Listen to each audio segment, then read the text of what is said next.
They were live. It says live on my screen. I'm gonna see if we're on Facebook. I do not know if we're on Facebook or not. We'll see. It says live. I don't know live for where. We are not live on Facebook, but we don't need to be live on Facebook. Oh yeah, we are. Yeah, we are. It says Yeah, we're live. Wait. Okay. it says We live are on mine. live. All right, we Yeah, are we are. live. All right, Bill. Well, Bill, I stand corrected about the liveness of our. We're live. I'm looking at us right now. Here we are. Yeah, Uh, there you go. So, here we go. All right. Welcome back to New Persuasive Words. I'm Scott Jones. and I'm on location. Bill Bohr. Billboard on location south of the Mason I am Dixon south. line. I'm in Mars Hill, North Carolina, and doing a mission trip with First Congregational Church in Manchester, and we have some folks from Zion Episcopal Church in Manchester as well. So, Not a lot of Zion. I don't know many Zion Episcopal churches. no, I know the it's the only. AME Zion. Well, right, it's one of the only. Yeah, I don't know the story behind that. I'm trying. I'm sorry, my microphone is being funky, but I'm just lucky that I'm able to set up right now. Yeah, man. I bought Yeah, new headphones, but these are very cheap. very nice. And Very nice. I don't know if I like them or not. I mean, they sound good. But I thought they would be less visible, but they're pretty visible to me. I mean, They are visible there, but they're it's not, okay. I don't know that they're much of an upgrade, but they sound great. I mean, they're fantastic sound wise. But Very good. Very oh, here good. we go, Bill. So you and I have talked a little bit. Donald Right. Trump is making demythologizing great again. Like it, I'm like a boatman. Okay, like I mean, I think like except I could do it like boatman. He only did like one gospel. I could do like all four. Okay, like Jesus. I'm Yeah, right. messianic. I would have rose in like a day and a half. Okay, Yeah, put me right. down on a Friday. I'm like a Saturday afternoon, and time for an afternoon tea time. I'm out of the grave. Okay. Yeah. Um, I contend to you, Bill, that Yeah. Donald Trump has become the great demythologizer of our age. And for those of our listeners who may not be as aware of Boltman as you and I are, we should probably at least First off, make count your the blessings, maybe. I don't know. count your blessings. Right? It was those are hours of my life I won't get back, but nonetheless. So maybe explain to our Well, listeners a Bill, little I mean, bit. the concept, this word demythologization comes from Right. it's. I mean, it's a trend wider than Boltman, but Boltman sort of coined the phrase or coined the idea, coined the concept, was most famously associated with it is prominent theologian and New Testament scholar in the 20th century, contemporary of Karl Barth and Brunner, and those great theologians that are sometimes called the dialectical theologians, sometimes called the neo-orthodox, which I think is not a helpful term, but people use it. People use all sorts of terms that aren't helpful. Bill, They this do. is this is. I mean, we if we shied away from unhelpful terms, with whom would we talk I don't in know. this That's true. country? It's a good Certainly point. not some of our. Okay, I'm not going to Yeah, say let's anything go. about Moving on. that. Moving on. You know, Beaumont thought the gospel writers used terms and concepts that were helpful to them, and the mythical, miraculous elements were often these things that were imposed to give universal truth, to make meaning. And so, what you had to do was the famous kind of kernel and husk sort of thing that a lot of historical Jesus research did. You're dehusking the corn, right, to get to the Right. kernels, right? You're Right. shucking. I don't know if you're shucking corn this summer, Bill. You're a cook. I mean, I've shucked some corn you've already this summer. shucked. Yes. You've shucked. Yeah. I know you're a shucker. I'm a shirker, not a shucker. I shirk at any chance I can, but I don't shuck. But this idea that you demythologize these accounts, like the virgin birth, walking on water, multiplying the bread and fish, giving sight to the blind, even the resurrection can be removed as mythical elements. I mean, I was teaching this one time to students, MDiv students, in a preceptorial, and I said, "Well, let's just role play here. It's Easter Sunday, right? And you have this great service, and you're preaching, and you're fantastic, and the choir's amazing, and Beethoven, the Hallelujah chorus, and this and that, and this woman is in the pew, and her husband stayed at home, and she's thinking about whether or not she can recommit to this marriage, and the kids, she's stressed, and they're working too much, and yet something in the sermon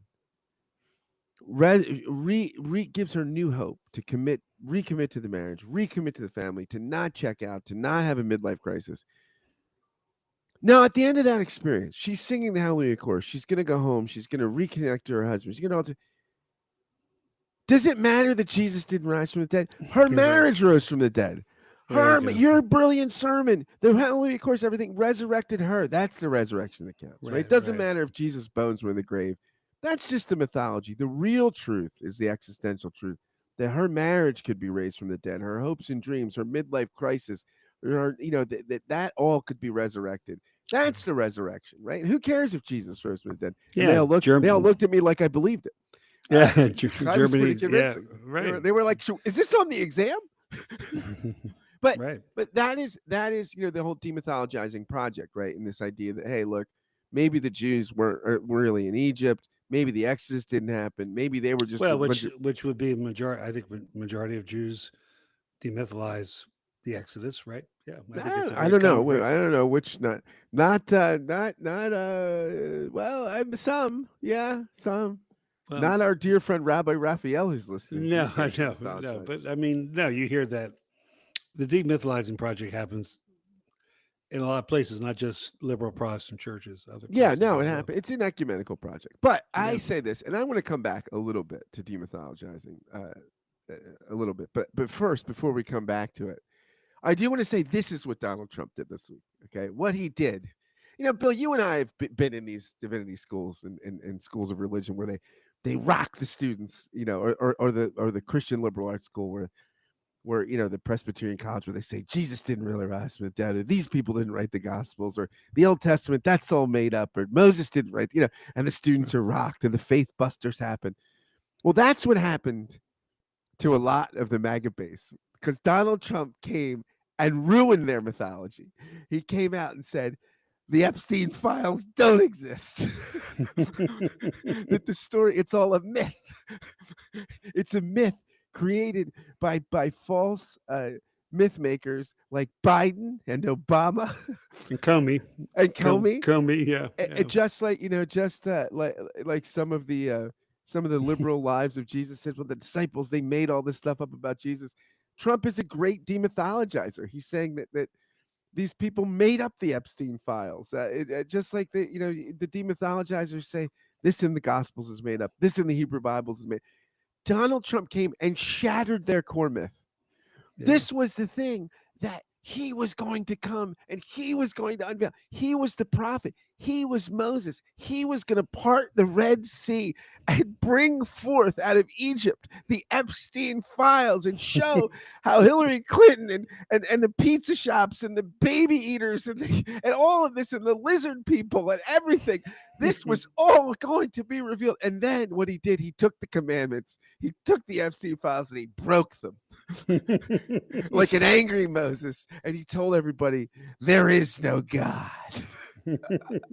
Well, and in reminiscent of past situations like this, I hear that there are at least a dozen rallies planned in Montana and Idaho to burn MAGA paraphernalia as a response to this. Yeah, I'll tell you what, this will be. I mean, there are people. Although Dan Bongino, apparently I didn't check the latest, but he walked out of work. The deputy director of the FBI, the Secret Service guy, Fox News. I mean, really, if you're on Fox News, I mean, your next spot could be the cabinet. I mean, you could be doing weather at a Fox affiliate.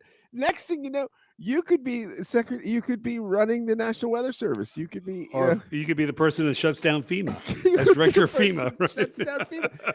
But Bill, this is so. I mean, look, he has just been such a disappointment in some ways to some of the base, right? To some of the MAGA base, because the Iran strike.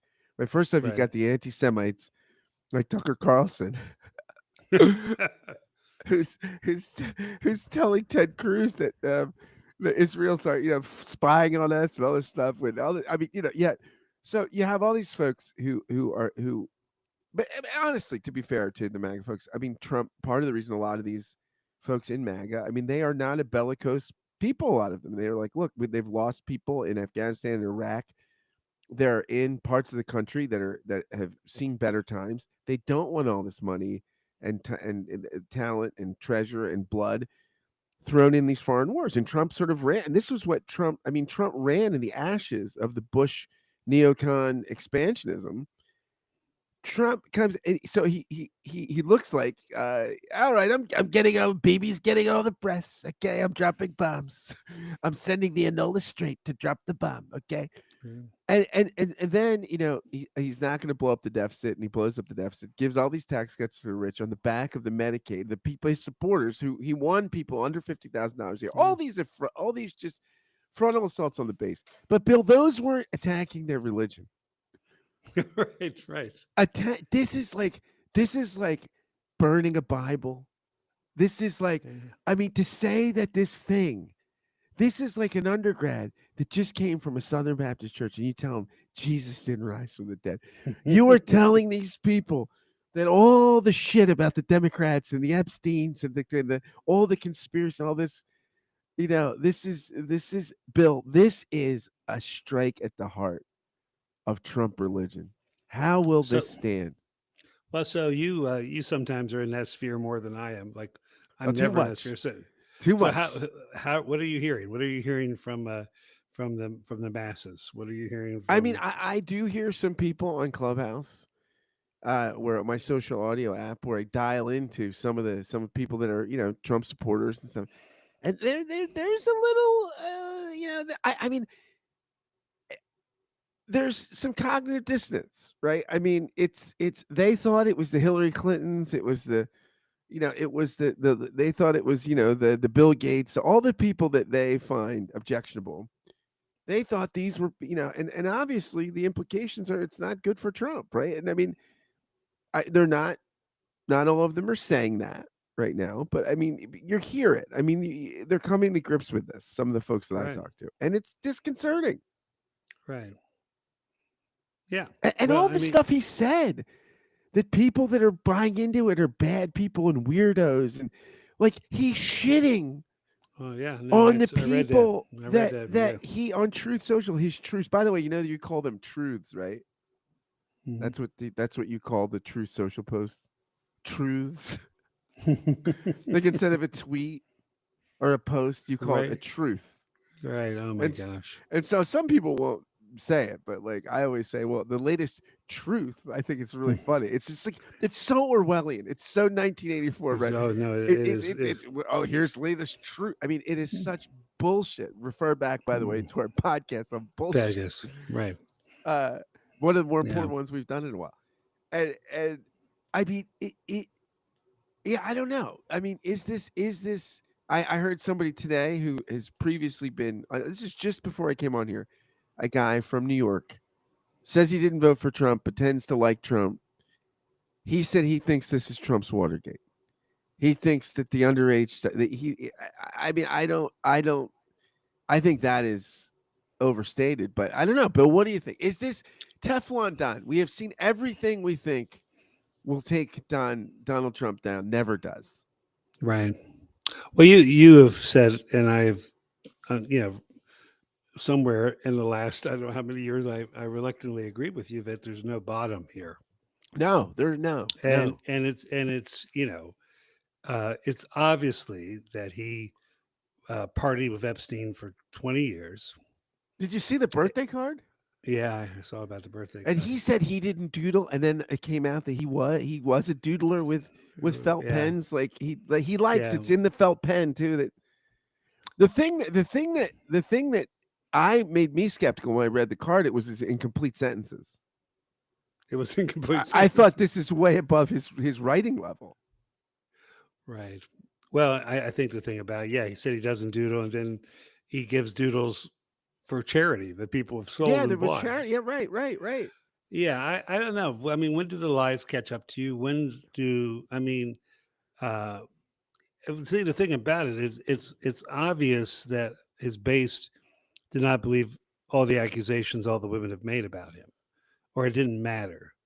Now, if it does come out that he was with underage women through Epstein, is that the bridge too far for folks, and that he actually gets caught in a lie they care about? Maybe that's the thing. He's been caught in lies that they don't care about. Is this one they care enough about for it to finally, for the scales to come off of his base? I don't know. I don't know. I saw a clip on Twitter today from Howard Stern from 2006 where he said he's no age limits with women, teenagers, whatever. He said that on Stern, and it's emerged in 2006 that basically. So it's coming around. Yeah. Yeah, I mean, it is. I mean, what the loyalty where this is a test, Bill. This is interesting, right? I mean, this Yeah. is because we'll see. I mean, we've Well, you thought. declared it. If he pulls this off, you've declared him a demigod. Oh, absolutely, Yeah, absolutely. He's Thor. He's Thor. I He's a wouldn't say demigod. no. He's not. He's Hermes. Hermes, yeah, He's a maybe. trickster. He's not Thor. He's not Thor. Yeah, no, he's not Thor. He's a trickster. He's But a it is. Pan or It is. Hermes, Would yeah. you think about when you think about in that debate in 2016 when you say, I mean, look, I could pull out a gun on Fifth Avenue and shoot Right. somebody and go get a hot dog at Nathan's, and they would like that is so eerily true. I mean, It is, yeah. this. I mean, this is a great test. Will it? Well, maybe it'll never come out either. I mean, Yeah, right. right. No, I mean, so far it hasn't. Right. So far, I mean, a lot of smoking guns, interviews. Certainly the interview, Epstein himself pretty much said it. But I don't know. I don't know what would be may what thing every day, Jeffrey, be another secret. That sounded a little homoerotic. Well, I'm not will not be judging the- it. I'm just saying. it won't be the first time that Well, kind of no, talk has come from it's, him. Yeah. And his yeah, I don't know. There's a sense where, um, Meacham's book, The Soul of America, and again, I have trouble with that kind of the idea that a country has a soul, and I mean, I know it's a if metaphor, it but did, still, if it did, it's dead. it's dead, right? It's left But- it's given but- up the ghost. Yeah, I it's an interest. I mean, I don't know. See, that's the thing about it in terms of, to me, I don't know if we're over yet. Have we gone how far have we gone? I mean, yeah, I'm deeply concerned about the FBI and ICE being turned into, basically a secret police, right? I mean, the FBI is being remade in the image of a scary little man who has little in both in all senses of that word. So, Boy, it makes So- makes you long for the days of J. Edgar Hoover when you well, I just mean, had, but you no, just but had a don't- creep. You just had a creepy guy running around in Well, lingerie. but the FBI was used against the American people Yeah. under the so I mean, But I think what if we're calling J. Edgar Hoover the good old days? good old days, right? I don't know, right? So you do, you were looking for new leaders to emerge. We're looking at what point, and the trouble is, even the few people in the Republican Party that oppose him still, those people are not seeking re-election, or they get primaried, Vote for the or- bill. or they vote for the bill to save, for some salmon fishermen in Alaska. So I mean, I don't I did it for the fisherman. did it for the fishermen, and I like fresh salmon from Alaska. I'm all for Yeah, salmon. who but doesn't? Who doesn't? Who doesn't like a good salmon? But yeah, I've I think that it's interesting. We're on this mission trip, and I talking to a friend of mine who did a lot of these with me years ago, and it remarked me. It reminded me that part of the mustard seed idea in the kingdom is you try to change the world one nail at a time, right? We've probably over the years down here involved in hundreds and hundreds of wheelchair ramps, houses, and things like that, and we didn't solve the housing problem in this country, but we did make the world better for some people one nail at a time. We're working at a woman's house who cancer survivor, a widower. Right now, she has to, because her doors are broken, she has to keep her doors propped open so the house circulates. And she did get an air conditioning unit because of her breathing issues, but she can't. She only turns it on when it's extremely hot because she can't afford the electricity bill. And so by the end of this week, she'll have two new doors and two new screen doors. And today we built her we built a new set of steps for the one door they were rotting out. So we didn't end cancer. We certainly have not made up for all the cuts that are going for poor people and the elderly and such. But this woman's world has gotten better and will get better in for her in significant ways. I guess the opposite is true.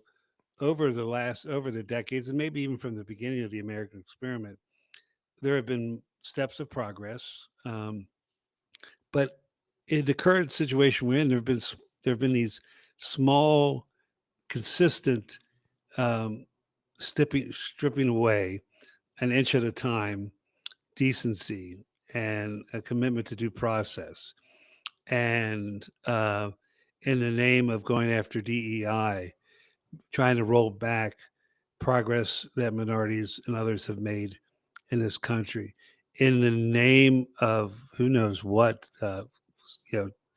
supposedly going after waste. Really good programs that work for people, children with disabilities, keep working towards a cure for AIDS in Africa, feeding programs, things like that. All those things have been gone away. We have people getting their picture taken, American citizens getting their picture taken beside signs for alligator Alcatraz, and thinking that putting people in cages is a funny thing. Not dissimilar to jokes that were made in 1942 when the Japanese Americans were put in internment camps, nor when others were imprisoned, and horrific things that happened to them and in that period and other periods as well. So I'm wondering how did we get to this? How did the water slowly get? I'm mixing my metaphors. I've gone from nails to the frog in the pot, but I'm wondering, just like good can come in small increments, I think evil, some significant evil, has people who I think want to be decent people, and people who, in some ways, their motivation for supporting Donald Trump. These aren't the clowns that they interview on comedy shows, but they were people who thought that America had gone the wrong direction, and that this person was going to help them get to be when they wanted to make America great again. Some of those virtues that they had in mind are good virtues, but they picked such an unvirtuous, the opposite of a virtuous person to lead them. And I wonder at what point do they suddenly say, this Faustian deal was wrong. It's hard for people to admit that they were wrong. Yeah. No, it is. I mean, look, it's hard for any of us, right? And Oh no, as I said, all of us right now. We tend to double down, right? We tend to double down. This is oh gosh, this woman I interviewed when I was doing the Mockingbird podcast. I'm wrong, and so are you. Or I forget what the book. She's a dissonance expert, and her book she just goes through all the mistakes that are caused because people can't. Right. The way they just cover up for their own dissonance, and like in medicine and finance and law and others, it's just like the brain just can't handle cognitive dissonance, and you fudge, you make it so that things seem, hunky-dory, and that's what you got to do. Well, I just listen. Yes, it's on both the left and right. I just listened to a podcast on the way down here that my wife asked me, got me to listen to. The whole language learning. Well, kids don't. One of the reasons kids are not learning to read is that school districts bought hook, line, and sinker this idea of whole language learning based on hardly any research, and all the cognitive research is against all the cognitive learning science is contrary to this. So, phonics is fun.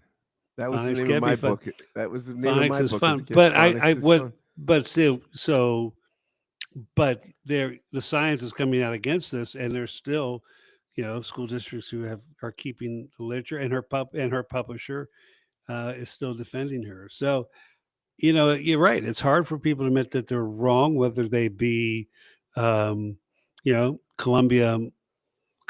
graduates or from Columbia, South Carolina. So I think that's part of what's going on here. But you know what?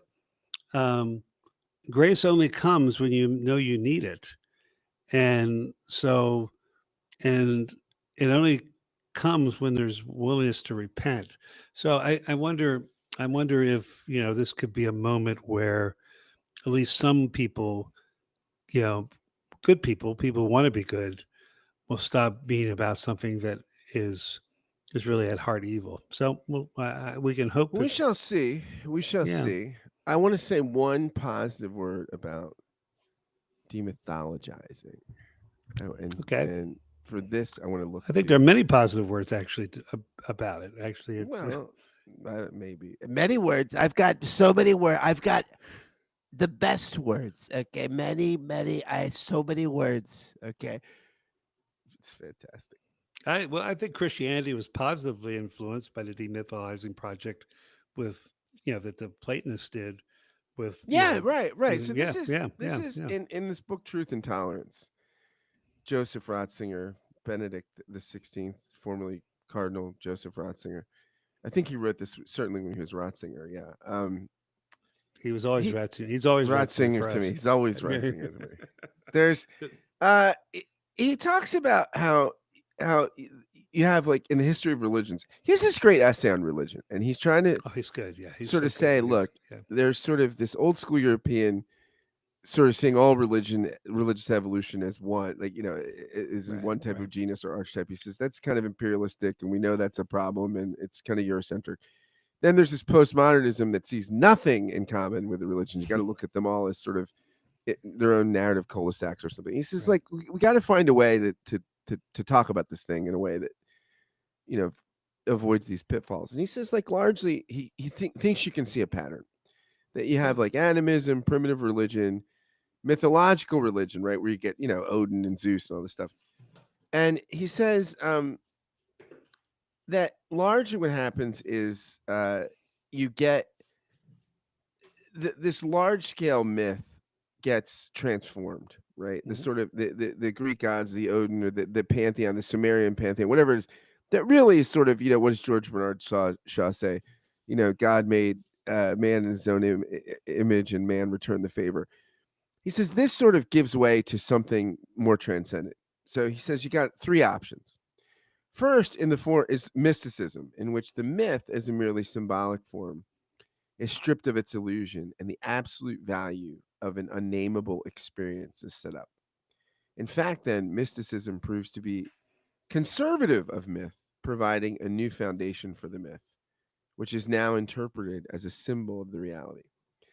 The second form is that of monotheistic revolution, which is seen in its classic form in Israel. Here, the myth is rejected as man made and lacking authority. The absolute nature of the divine call that is issued through the prophet is maintained. Then, thirdly, there is enlightenment, which first happened properly on a large scale in Greece. Here, the myth is outgrown as a pre scientific form of knowledge, and rational knowledge is set up as the absolute value. Religion and religious values become meaningless at best. They continue to perform a purely formal function as political as political ceremonial, that is relating to the polis, the civic unit of society. And he sort of talks about he goes on in this essay to map out, and he thinks Christianity is obviously in the second form of the monotheistic revolution, that basically the the the prophet, and he sees Moses, Muhammad, Jesus, and all these traditions that kind of comes and says, look, the myth needs to be destroyed, shattered, so that the real revelation of the thou, the true thou-ness, can be there, right? And the Right. real revelation of God breaks the myths, right? Breaks the sort of the making of the divine stories in our own image, and it refashions it in the divine image. And so I think and it's very interesting, the kind of mysticism which you could see as Buddhism, you could see it in Hinduism, you could see it in certain forms of Middle Platonism, right? And the Enlightenment thing, you could see he talks about the Enlightenment in ancient Greece, and he talks about it in modern forms. And so, Right. but in some sense, right, the demythologizing, you have to, spirituality has to grow up. right? Yeah, If think, it's to, yeah. if it's to meet our if it's as Halik would say, if Christianity is going to live in its afternoon, Yeah. it's got to come of age. Right. Or also be able to say, as like maybe um, Rene Girard says, it has to be able to discern where the myth actually becomes the truth or becomes real, becomes the Yeah. real. Yeah. And the demythologizing too. I mean, the lex orandi, lex credendi, lex orandi, right? The rule of prayer is the rule of faith. That can be a problem because people pray the prayer of Jabez. Right? Right. So that's part of the demythologizing too. Sometimes stuff gets, sometimes you wind up, and you could argue that some of the like Radberdus and Retromanus or whatever in this pre in this what's that, like the 8th century arguments about Yeah. the Right. Yeah. about the Eucharist. You can argue Radberdus, who's betraying the kind of the Augustinian more spiritual view, he's like, well, this is what people think over there. when they're at the mass, I'm writing theology for the people, okay? And so that's Right, the thing, right. right? Sometimes you do need demythologizing because religion is always a minute away from folk devolving into folk religion. Oh, Okay. right. Or it's always making idols, right? Right. It's Brother always Calvin. making idols. Yeah. What does Calvin say? The human heart is a factory, Factory of of idols, right. idols. And of Yeah. course, We can take the factories and put them here. We can make the most idols. Okay, we're gonna put them on. It's gonna be fantastic. No Mexicans making the idols. All Yeah. American-made idols. yeah, no. So I think that the gospel is a fundamentally is it's in one sense a demythologizing project, and maybe Yeah, I it think could speak to the myth that we're inhabiting I right wish now. I wish they would listen. I wish they would listen. Yeah, but they're not listening now. No, we've got a few listeners, hopefully. Yeah. Yeah. No. The beat All right, my goes friend. on. Good talking to you. Good Bye. talking with you.